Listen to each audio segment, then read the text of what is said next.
बिदर जिले में जो लोकसभा चुनाव है, इसी के चलते बसव कल्याण तालुका में प्रचार करते हुए कांग्रेस पार्टी के उम्मीदवार सागर खंड्रे, मिनिस्टर ईश्वर खंड्रे, राजशेखर पाटिल, पूर्व MLC विजय सिंह, सैयद यशरफ अली साहब और कांग्रेस के सारे नेता मौजूद थे।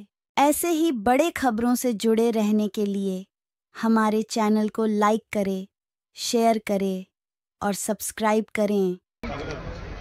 ಈಗ ಮಾಧವ್ ಹೇಳಿದ್ದಾರೆ ಬಹಳಷ್ಟು ಗ್ಯಾರಂಟಿಗಳು ಏನು ಕೇಂದ್ರ ಸರ್ಕಾರ ಕೊಡುತ್ತೆ. ನಾವು ಹಿಂದಿನ ಸರ್ಕಾರದಲ್ಲಿ 2013ರಿಂದ 2018ವರೆಗೂ ಎಷ್ಟು ಮನೆಗಳನ್ನು ನಾವು ಕೊಟ್ಟಿದ್ದೀವಿ, ಎಷ್ಟು ಅನುದಾನಗಳನ್ನು ಕೊಟ್ಟಿದ್ದೀವಿ. ಅದಾದ್ಮೇಲೆ 2019ರಲ್ಲಿ ಬಿಜೆಪಿ ಸರ್ಕಾರ ಬಂದ ತಕ್ಷಣ ಮನೆಗಳನ್ನು ನಿಲ್ಲಿಸಿದ್ರಲ್ವಾ? ಹೌದಲ್ವಾ? ಬಿಜೆಪಿ ಸರ್ಕಾರ ಬಂದ್ರೆ ಫಸ್ಟ್ ಹೊಡೆಯೋದು ಬಡವರ ಹೊಟ್ಟೆಗೆ ಅಷ್ಟೇ. ರೈತರಿಗೆ, ಬಡವರಿಗೆ ಯಾರು ಕಷ್ಟ ಕೊಡ್ತಾರಂದ್ರೆ ಅವ್ರ ಸರ್ಕಾರ ಬರೀ ಹಮ್ದು ಹಮಾರೇದು ಹಮ್ದು ಹಮಾರೇ ಅಂಬಾನಿದು, ಬಸ್ ಅಂಬಾನಿ ಅದಾನಿ. ಬೇರೆ ರೈತರಿಗೆ ಯಾರು ಏನು ಕೇರ್ ಮಾಡಲ್ಲ, ಏನು ಮಾಡೋದಿಲ್ಲ. ನಾವು ಗೃಹಲಕ್ಷ್ಮಿ ಯೋಜನೆ ಕೊಡ್ತಾ ಇದೀವಿ, 2000 ರೂಪಾಯಿ ಸಿಗ್ತಾ ಇದೆ ಮಹಿಳೆಯರಿಗೆ. ಮಹಿಳೆಯರಿಗೆ ಬಸ್ ಪಾಸ್ ಫ್ರೀ ಆಗಿದೆ.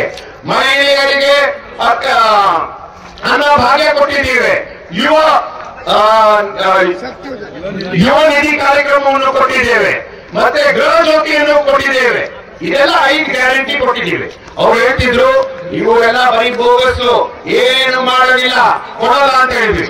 ನಾವು ನಮ್ಮ ಸರ್ಕಾರ ಬಂದ ತಕ್ಷಣ ಫಸ್ಟ್ ಕ್ಯಾಬಿನೆಟ್ ಮೀಟಿಂಗ್ ಅಲ್ಲೇ ಈ 5 ಗ್ಯಾರಂಟಿಯನ್ನು ಅಪ್ರೂವ್ ಮಾಡಿ ಕಳಿಸಾಯ್ತು. ಅವಾಗ ನಮ್ಮ ಅಲ್ಲಿ ಕ್ಯಾಬಿನೆಟ್ ಅಲ್ಲಿ ನಮ್ಮ ಈಶ್ವರ್ ಖಂಡ್ರೆ ಸಾಹೇಬ್ರಿದ್ರು, ಅವರು ಇದ್ರು. ನಮ್ಮ ರಾಜಶೇಖರ್ ಪಾಟೀಲ್ ಅವ್ರಿದ್ರು, ಅವರು ಇನ್ನೊಬ್ರು ಆಗ್ತಿದ್ರು. ಅವರು ಹಾಕಿದ್ರು, ಪರವಾಗಿಲ್ಲ. ಅವರು ಅಷ್ಟೇ ನಮ್ಮ ಮಂತ್ರಿ ಇದ್ದಂಗೆ. ಅವ್ರಿಗೂ ಮಾರ್ಗದರ್ಶನ ನಾವು ಯಾವಾಗಲೂ ತಗೊಳ್ತಾ ಇರ್ತೀವಿ. ಎಲ್ಲರೂ ಸೇರ್ಕೊಂಡು ಈ ಸಲ ನಮ್ಮ ಅಭ್ಯರ್ಥಿಯಾದ ಸಾಗರ್ ಖಂಡ್ರೆ ಅವರಿಗೆ ವೋಟ್ ಹಾಕಿ ಗೆಲ್ಸೋದು ನಮ್ಮೆಲ್ಲರ ಕರ್ತವ್ಯ.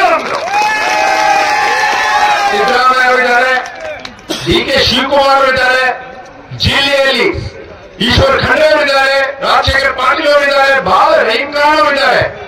ನಾವು ಬಸವ ಕಲ್ಯಾಣ ತಾಲೂಕಿನಲ್ಲಿ ನಾವು ಓಡಾಡ್ತಾ ಇದ್ದೀವಿ. ಈಗ ನೀವು ಯೋಚನೆ ಮಾಡ್ಬೇಕು, ಇಷ್ಟೆಲ್ಲ ಶಕ್ತಿ ಇದೆ. ಶಕ್ತಿ ಇದೆಯಾ ನಿಮಗೆ? ಗೊತ್ತಾಗ್ತಿದೆಯಲ್ಲ?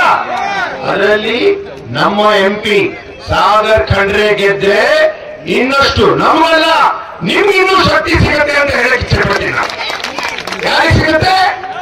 ನಿಮ್ಮೆಲ್ಲರಿಗೂ ಸಿಗುತ್ತೆ. ಅದಕ್ಕಾಗಿ ನೀವು ಈ ಸಲ ಸಾಗರ್ ಖಂಡ್ರೆ ಅವರಿಗೆ ಮೇ 7ನೇ ತಾರೀಕು ವೋಟ್ ಹಾಕಿ, ಅಥವಾ ಕೇಳಿ, ವೋಟ್ ಹಾಕಿ ಗೆಲ್ಸಿದ್ರೆ ಏನ್ ನಾವು 2,000 ರೂಪಾಯಿ ತಿಂಗಳಿಗೆ ಕೊಡ್ತಾ ಇದ್ದೀವಿ, 24,000 ರೂಪಾಯಿ ವರ್ಷಕ್ಕೆ. ಪ್ರತಿ ಒಂದು ಮಹಿಳೆಗೆ ಒಂದು ಮನೆಯಲ್ಲಿ ಸಾಗರ್ ಖಂಡ್ರೆ ಅವರು ಗೆದ್ದಿ MP ಆಗಿ ನಮ್ಮ ಕೇಂದ್ರ ಸರ್ಕಾರದಲ್ಲಿ, ಅಲ್ಲಿ ಕೇಂದ್ರದಲ್ಲಿ ನಮ್ಮ ಸರ್ಕಾರ ಬಂದ್ರೆ ನಾವು